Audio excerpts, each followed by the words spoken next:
కిందకి కారుతుంది. అది చూసి అయ్యో ముసలి నన్ను చూసి ఏడుస్తున్నది అనుకుంటే నిజంగా అది మనల్ని చూసి ఏడుస్తున్నదా, మనల్ని పట్టుకోవడానికి వస్తున్నది అది.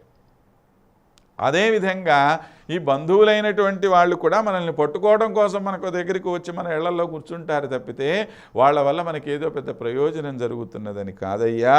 కాబట్టి ఇన్ని సంఘాకులేచ వీళ్ళందరూ గుంపులు గుంపులుగా వచ్చేసి నీ చుట్టూతా కూడాను ఆవరించిపోయి ఉన్నారు.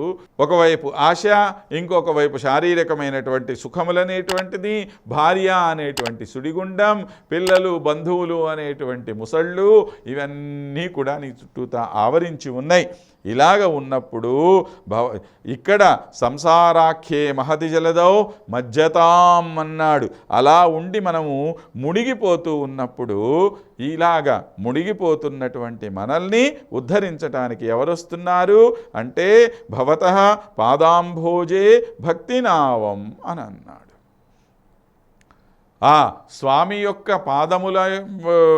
పాదములు అనేటువంటి దీని మీద అయితే పాదార విందముల మీద భక్తి అనేటువంటి నావ ఉండాలి అన్నాడు. ఇంతకుముందు విష్ణుపోతం అని అన్నాడు. ఆ విష్ణుమూర్తి అనేటువంటి ఆయనే నావ అన్నాడు. ఇప్పుడు భక్తిని నావా అంటున్నాడు. అంటే మనం ఇంతకుముందే చెప్పాం కదా, సాధ్యము ఆయనే సాధనము ఆయనేను అని చెప్పి. పొందాల్సింది ఆయన్నే. ఎవరు సాధ్యం? ఎవరు? ఆ విష్ణువు.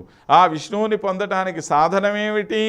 అదే భక్తి అనేటువంటి. ఆ భక్తి అనేటువంటిది కూడా ఆయనే ఇవ్వాలి మనకి.